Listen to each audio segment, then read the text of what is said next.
E estamos de volta na nossa segunda aula do curso de Teoria Geral dos Recursos.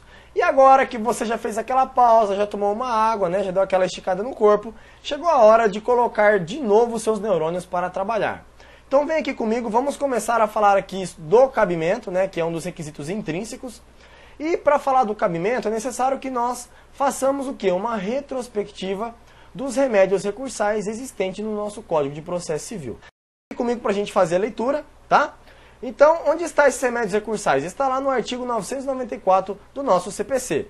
Então, quais são esses remédios? A apelação, agravo de instrumento, agravo interno, embargo de declaração, recurso ordinário, recurso especial, recurso extraordinário, agravo em recurso especial ou extraordinário e também os embargos de divergência, tá? Então, perceba que você tem 9 remédios recursal para não deixar o seu cliente no prejuízo, ok? Bom, como nós estamos falando de cabimento, por óbvio, nós iremos analisar os tipos de decisões judiciais existentes no nosso Código de Processo Civil e qual recurso é cabível para aquela determinada decisão. Beleza? Então vamos começar comigo aqui agora com o quê? Com a decisão interlocutória, tá? Então, a decisão interlocutória, ela admite o agravo de instrumento e os embargos de declaração, tá? Então, quais são os remédios recursais que ela admite? O agravo de instrumento e embargos de declaração. Então, já peço que você corre lá no seu vadimeco e já coloca D.I. no seu vadimeco para que você já comece a assimilar qual tipo de decisão que admite esse recurso em específico, tá bom? Então, continuando aí, temos a sentença e a sentença admite 2 remédios recursais também, que é a apelação e os embargos de declaração, tá? Então perceba que os embargos de declaração também se encaixa na sentença. Então coloca um S aí no seu vadimeco. E depois nós temos qual o tipo de decisão? A decisão monocrática, ok? Você, excelente aluna que o Explique Direito, já deve saber, porque você estudou lá no primeiro módulo, o que é a decisão monocrática. Então a decisão monocrática ela está prevista lá no artigo 932, inciso 4 do nosso Código de Processo Civil, tá? Então, o inciso 4 do artigo 932 diz quais são as hipóteses em que o relator poderá proferir a decisão monocrática, ou seja, uma decisão que não passa o processo para o revisor nem para o vogal. Beleza? Então, por que fala monocrática? Porque é a decisão de um só desembargador, tá? Mono, apenas um. E aí, quais são os remédios recursais que a decisão monocrática admite? Ela admite o agravo interno, o agravo em recurso especial ou extraordinário e os embargos de declaração, tá? Então temos aqui ó, o agravo interno da decisão monocrática, o agravo em recurso especial ou extraordinário e, novamente, os embargos de declaração. E para finalizar, a última decisão que admite um desses remédios recursais é o acórdão, tá? Então aqui temos a decisão dos 3 desembargadores. Aqui tínhamos de apenas um, né? Então os 2 aqui não decidia e aqui os 3 decidem, ok? E quais são os remédios recursais admitidos aqui para impugnar o acórdão? Temos aqui o recurso ordinário, temos o recurso especial, o famoso RESP, né? Temos o recurso extraordinário, temos o embargos de divergência e temos aí, por fim, os embargos de declaração. Então, o que restou aqui é tudo dos acórdãos, ok? E os embargos de declaração, novamente aí, entrando nos acórdãos. Então, perceba que os embargos de declaração, eu até costumo dizer que ele é um café com leite. Por quê? Porque ele é admitido em todas as decisões judiciais, ok? Então, ele é admitido no acórdão, ele é admitido na decisão monocrática, ele é admitido na sentença e ele é admitido na decisão interlocutória, ok? Bom, tem mais uma observação importante aí, que é acerca do despacho, né? Porque o despacho também é uma forma de o juiz ou a juíza se manifestar ali nos autos do processo. Mas pela previsão legal do artigo 1001, o despacho não cabe recurso, tá? Então olha só aqui, ó, tô até fazendo o grifo e eu peço que você também faça o grifo aí na sua apostila.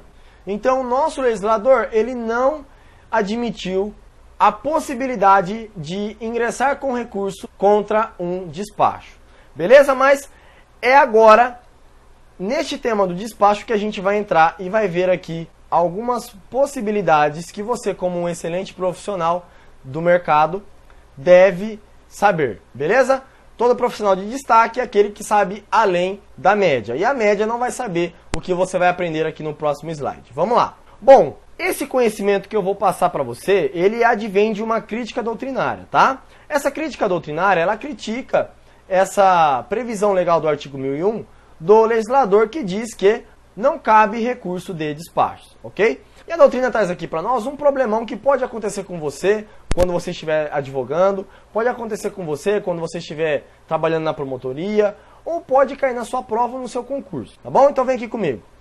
Bom, imagine que você, advogada da autora, né, faça um pedido para o juiz, né? Então você vai, através da sua peça inicial, falar pela autora que ela precisa de uma tutela antecipada de caráter antecedente, né? Então ela precisa disso com urgência, porque a demora irá resultar em um grave dano irreversível. E aí a juíza, por óbvio, ela deveria se manifestar através de uma decisão interlocutória, e aí ela profere o quê? Um despacho dizendo que vai aguardar a juntada de documentos. Perceba, a sua cliente ela precisa de uma decisão para ontem da juíza, porque ela vai sofrer um dano irreversível. E aí a juíza, ao invés de dizer que sim ou não, já para você resolver logo através de um recurso, ou para você já conseguir já ali o direito, a tutela antecipada, não, ela profere um despacho dizendo que vai aguardar a juntada de documentos que comprovem esse pedido, que comprovem que essa tutela ela realmente existe, ok? Se você fosse um aluno da média, você com certeza iria abrir o CPC e iria se deparar com o artigo 1001, que está descrito que de despacho não cabe recurso. Por conta disso, você iria entregar uma notícia ruim para a sua cliente, dizendo que não tinha o que você fazer. Mas você, aqui, profissional, né? Ou uma profissional do Código de Processo Civil, não vai deixar isso de graça, né? Por quê? Porque você está tendo a melhor aula aqui de recursos da internet, né? Dos meios digitais. Então vamos lá. Qual seria a solução nesse caso? Imagine que você é um advogado ou uma advogada e cai esse problemão na sua mesa e você precisa resolver. Como você faria para resolver esse problema? Vou fazer uma brincadeirinha rapidinho com você. Eu deixei um campo na sua apostila para você escrever qual é a sua solução e depois embaixo eu vou dizer qual é a solução verdadeira e você vê se você acertou. Eu quero ver se você está bem de raciocínio. Então pausa o vídeo agora e faça esse rápido exercício e depois você dá play e volta aqui que eu vou mostrar a resposta para você. E aí, já escreveu? Já colocou? Bom, qual seria a resposta correta nesse caso, né? Qual seria a solução desse problema? Imagine só. Conforme eu já havia dito para vocês antes, a juíza deveria se manifestar através de uma decisão interlocutória, não é mesmo? Beleza, então temos aqui a decisão interlocutória. É o primeiro ponto que você deveria ter pensado. Peraí, a juíza deu um despacho, mas na verdade deveria ser uma decisão interlocutória. Então, se deveria ser uma decisão interlocutória, e se a juíza negasse esse pedido, qual remédio recursal eu utilizaria para reclamar dessa decisão judicial? Agravo de instrumento, né? Então, olha só, a gente está montando o raciocínio. Beleza. Mas para que eu ingresse com agravo de instrumento, eu preciso analisar o quê? Eu preciso analisar o artigo 1015, né? Que é um rol taxativo. Se dentro do artigo 1015, eu verificando os incisos, encontrar a previsão legislativa deste problema que está sendo discutido aqui em juízo, eu posso ingressar com um agravo de instrumento, tá? Porque se não tiver dentro do rol taxativo, você não poderá ingressar com agravo de instrumento, não é verdade? Então olha só que raciocínio bacana. Você, aluno esperto e inteligente, já deve ter seguido certinho esse raciocínio, né? Tenho certeza que você respondeu isso. Beleza, eu encontrei aqui, professor, no artigo 1015, o inciso 1º, a previsão que fala quando a juíza se manifesta acerca da tutela, tá? Então, beleza, se você já encontrou no inciso 1º, o que você precisa agora para interpor o seu recurso? Porque é o seguinte, se existe aqui o despacho e o artigo 1001, ele proíbe o despacho, você precisa de algo muito além da legislação, muito além de requisitos que justifique a sua necessidade de interpor um agravo de instrumento. Perceba que aqui nós estamos tratando de um mérito, não é mesmo? Então, se nós estamos tratando de um mérito, não pode um simples requisito ser superior ao mérito da demanda, né? Porque nós estamos tratando aqui de algo muito sério, além de um mero requisito. E aí, então, vocês vão se lembrar do quê? Das aulas de princípios. Vocês se lembram do princípio da fungibilidade? Olha só, quem se lembra do princípio da fungibilidade já deve ter colocado isso na apostila, que poderia ingressar com agravo de instrumento através do princípio da fungibilidade se estivesse dentro do rol taxativo do artigo 1015, não é mesmo? Então essa seria a resposta perfeita, tá? Mas não existe só uma solução para esse caso, ok? Então a resposta aqui nesse caso seria o quê? Agravo de instrumento através do princípio da fungibilidade. Professor, mas como assim o princípio da fungibilidade? O que eu quero dizer para você é que o princípio ele sempre está acima da norma, está sempre acima da lei, tá? Então o princípio ele deve ser totalmente respeitado. Quando nós temos o princípio da fungibilidade, e nós sabemos que a juíza deveria ter se manifestado através de uma decisão interlocutória, e ela deu um despacho dizendo que vai esperar, e nós estamos num caso de mérito, né, um caso que deve ser resolvido rapidamente, você encontrando lá no rol do artigo 1015, inciso 1º, e alegando o princípio da fungibilidade, você consegue ingressar com o agravo de instrumento e os desembargadores deverão aceitar o seu recurso, ok? Então olha só que bacana, uma solução que nós encontramos através de um princípio e de um outro recurso que não é cabível aqui no despacho, tá bom? Então, o princípio da fungibilidade, podemos dizer que ele afasta o cabimento, tá? Por quê? Porque ele flexibiliza a possibilidade de você ingressar com o agravo de instrumento, tá? Então, vou apagar o quadro aqui para a gente achar a segunda solução que talvez você tenha colocado na sua apostila. Então, vamos lá. Imagine que você correu lá no artigo 1015, fez a leitura de todos os incisos e, infelizmente, não encontrou nenhum inciso que favorecesse a sua situação. Então, não é possível ingressar com agravo de instrumento através do princípio da fungibilidade. Mas o seu cliente ele não pode ficar no prejuízo. Então, você tem uma outra possibilidade, que é ingressar com o mandado de segurança, tá? Então, se você não encontrar dentro dos incisos do artigo 1015, nenhuma possibilidade de agravar de instrumento, você poderá muito bem ingressar com o quê? Com o mandado de segurança. E aí, então, você vai ter uma rápida solução para o seu cliente. Ok? Então, olha só esse conhecimento amplo que a média dos alunos que saem da faculdade não agrega. E você, profissional aqui do CPC, tem esse conhecimento aí de vantagem no mercado de trabalho. Beleza? Bom, avançando aí, a gente vai falar sobre a irrecorribilidade das decisões judiciais, que é uma exceção trazida pela legislação em que descreve casos que não haverá possibilidade de você interpor recurso. Beleza? Como assim? Então vamos lá.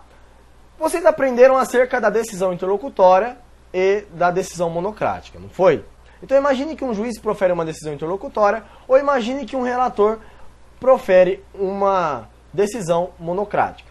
Nesse caso, por conta do conteúdo da decisão, você não poderá recorrer, ok? Mesmo que esteja no rol, lá que há previsão legal, que você pode ingressar com agravo de instrumento, com agravo interno, nesses casos você não poderá recorrer, porque o próprio legislador ele trouxe essa placa de proibido para você, tá bom? E onde está descrito isso? Está descrito lá no artigo 138 do nosso CPC, tá? Em que diz que o juiz ou relator, considerando a relevância da matéria, a especificidade do tema objeto da demanda ou a repercussão social da controvérsia, poderá, olha só aqui, ó, por decisão irrecorrível, de ofício ou a requerimento das partes ou de quem pretenda manifestar-se, solicitar ou admitir a participação de pessoa natural, jurídica, órgão ou entidade especializada com representatividade adequada no prazo de 15 dias de sua intimação. Então perceba que a decisão aqui, trazida pelo artigo 138 do juiz e do relator, ela é irrecorrível. Então você não pode recorrer dessa decisão em hipótese alguma. Você está proibido de recorrer dessa decisão que trata do artigo 138, que é do amicus curiae, ok? O que é amicus curiae? É o amigo da corte, beleza? Mas continuando aí, nós temos uma outra exceção que é a irrecorribilidade de decisões judiciais prevista no artigo 1007, tá bom?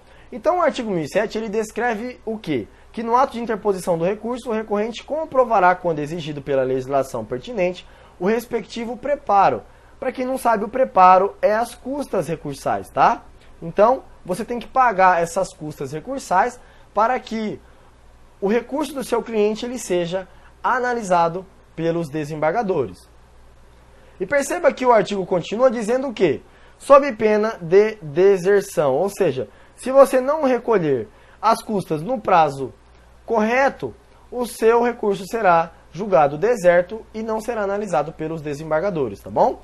Então, o parágrafo 6º vem aqui e flexibiliza o quê? Uma possibilidade de você recolher as custas após o prazo, tá? Dizendo o seguinte: provando o recorrente justo impedimento, o relator relevará a pena de deserção por decisão irrecorrível. Novamente aqui, ó, a decisão irrecorrível, né, que é o que a gente está trabalhando aqui nesse slide. Ou seja, essa decisão do relator que te dá mais um lapso temporal para você efetuar o pagamento, ela não pode ser recorrível pela parte adversa, tá? Ou seja, se o relator te deu mais 5 dias para você pagar as custas recursais, você pode ficar tranquilo porque a outra parte ela não pode recorrer. E se caso ela apresentar um recurso acerca dessa decisão, primeiro que o relator ele vai descartar essa possibilidade através desse artigo, e segundo que se o relator não descartar, você já vem nas contrarrazões e já declara esse parágrafo 6º do artigo 1007, tá bom? Então aqui o parágrafo 6º diz que se você provar para o relator que algo alheio à sua vontade ocorreu e impediu que você pagasse no lapso temporal correto, o relator poderá ali flexibilizar mais um prazo para você efetuar o recolhimento dessas custas recursais. Beleza? Então essa é a exceção, que é a irrecorribilidade de decisões judiciais. Encerramos aqui então o nosso cabimento, vamos começar a falar da legitimidade. A legitimidade também não é muito complicada, mas aborda algumas questões que é muito pertinente no mundo do direito, tá? Então a gente vai começar aqui tratando do artigo 996, que é o artigo principal desse requisito intrínseco da legitimidade. Bom, iniciando a nossa leitura aí, diz o seguinte: o recurso pode ser interposto pela parte vencida, pelo terceiro prejudicado e pelo Ministério Público. Então aqui a gente já tem 3 sujeitos. Temos as partes do processo, o terceiro prejudicado e o Ministério Público. Beleza, antes da gente se aprofundar nesses 3 sujeitos aqui, é preciso fazer uma crítica doutrinária muito interessante que diz o seguinte: que o legislador ele cometeu um equívoco por descrever parte vencida. Tá? Então a doutrina já vem de cara e já dá aquela porrada nesse artigo, dizendo que o legislador ele cometeu esse equívoco. Por quê? Quando o legislador ele diz parte vencida, ele está relacionando a um outro requisito intrínseco, qual seja o interesse. Tá? O que é o interesse? O interesse é um requisito que diz que somente tem um interesse aquele que sofreu um prejuízo. Para que você analise se a parte sofreu um prejuízo ou não, o que você tem que fazer? Olhar a decisão judicial. Você tem que fazer a leitura da decisão judicial. Porque sem a leitura da decisão judicial, você não consegue ver se a parte sofreu um prejuízo ou não. E no requisito intrínseco da legitimidade, a legitimidade não discute o interesse. A legitimidade simplesmente ela diz quem poderá recorrer e somente isso. Ela não está aqui para dizer o fulano que perdeu pode recorrer, o fulano que ganhou não pode. Ela simplesmente está aqui para dizer qual é a parte do processo que tem a possibilidade de recorrer. Ok? É 2 coisas muito diferentes, tá bom? Então a gente começando aqui a crítica da parte vencida, a gente tem que ter a seguinte noção, que na verdade o legislador ele deveria ter descrito aqui pelas partes, ok? Então pelas partes e não pela parte vencida. Então o correto seria o seguinte: o recurso pode ser interposto pelas partes, pelo terceiro prejudicado e pelo Ministério Público. A doutrina ainda vai mais um pouco além, dizendo que o terceiro prejudicado, olha só, também se enquadraria no interesse. Por quê? Como que você descobre se o terceiro é prejudicado? Através de uma leitura da decisão judicial. E aí você vai ter que procurar se o terceiro sofreu um prejuízo ou não, porque o próprio nome diz que o terceiro é prejudicado. E aí então nós estaremos dentro do requisito do interesse para somente depois a gente achar o requisito da legitimidade, tá? Então a doutrina fala o seguinte: o interesse vem primeiro e depois a legitimidade, porque o primeiro tem que demonstrar o interesse. Ou seja, eu sofri um prejuízo. Eu comprei um carro de boa fé e a decisão judicial mandou eu devolver o carro para o autor. E eu vou ficar sem o meu carro. Então eu sofri um prejuízo. Então primeiro ele demonstra o quê? O interesse. Depois ele adquire a legitimidade. Ok? Essas são as duas críticas doutrinárias importantes para você, tá bom? Mas como o legislador incluiu isso no 996, a gente vai fingir demência, né? E vai continuar a nossa leitura assim mesmo. Então vamos lá, vamos continuar a nossa leitura. O recurso pode ser interposto pela parte vencida, pelo terceiro prejudicado e pelo Ministério Público, como parte ou como fiscal da ordem jurídica. Então, temos 3 sujeitos, conforme eu havia dito, né? E é exatamente esses 3 sujeitos que nós iremos estudar ao longo do curso acerca da legitimidade. O primeiro deles, que fala sobre as partes, nós iremos analisar se o advogado tem legitimidade, se os peritos têm legitimidade para recorrer, se o amicus curiae tem legitimidade para recorrer e também nos casos em que há litisconsórcio, será se existe essa legitimidade também para recorrer? Como que funciona essa legitimidade? Então a gente vai esgotar as nossas próximas aulas somente nessas perguntas, tá bom? Bom, continuando aí, vamos começar a falar das partes, de modo genérico. A legitimidade recursal diz respeito às partes que participam do processo, tá? Então, essa parte aqui que é importante você grifar no seu material aí. As partes que participam do processo. O que inclui o autor, o réu, terceiros intervenientes, não é prejudicado, inclusive assistente simples e o Ministério Público quando atua como fiscal da lei. Então perceba que a legitimidade ela está discutindo acerca daqueles que estão participando do processo. Então por isso que eu deixei descrito isso aqui, ó. A exigência é que esses sujeitos estejam integrados à relação jurídica no momento em que a decisão impugnada é proferida. Então eu vou ilustrar aqui só para a gente tatuar na nossa memória, tá bom? Então vamos aí, ó. Temos aqui um vínculo processual, tá? Então temos a decisão judicial. E qual é o vínculo aqui? Promotor, réu e juiz. Então quem tem a legitimidade para recorrer? O réu e o promotor. Prosseguindo aí, temos aqui então o autor e o réu e o promotor. Então, qual é o vínculo processual aqui? Temos o promotor, o réu e o autor, né? Então esse é o vínculo processual. Quem tem legitimidade para recorrer? Promotor, o autor e o réu. Prosseguindo aí, temos aqui então o autor e um litisconsórcio passivo, ou seja, 2 réus. Então qual é o vínculo aqui? Estes 3. Quem pode recorrer? Autor e réus. E para finalizar, temos os terceiros intervenientes. Quem são os terceiros intervenientes? A gente tem o denunciado, o chamado ao processo, o assistente litisconsorcial. Então são esses 3 aqui que são os terceiros intervenientes. Então se um desses terceiros estiver integrado na relação processual, ele também terá a legitimidade para recorrer. Perceba que legitimidade não pode ser confundida com o interesse. No momento em que a gente ingressar no requisito do interesse, você vai entender melhor essa diferença. Ok? Então finalizamos aqui, ficamos para a próxima aula com essas perguntas de suma importância que é: o advogado tem legitimidade para recorrer em nome próprio? O perito tem legitimidade para recorrer? E o amicus curiae tem legitimidade para recorrer? E se houver um litisconsórcio unitário? Essas perguntas poderão cair na sua prova, no seu concurso, e também poderão ser dúvidas no momento em que você estiver trabalhando, ok? Então, é de suma importância a resposta dessas perguntas, e na próxima aula nós iremos responder essas questões. Te espero na aula 3, um beijo para as meninas e um abraço para os meninos, tá? Toma uma água, dá uma descansadinha e você volta aqui depois na aula 3.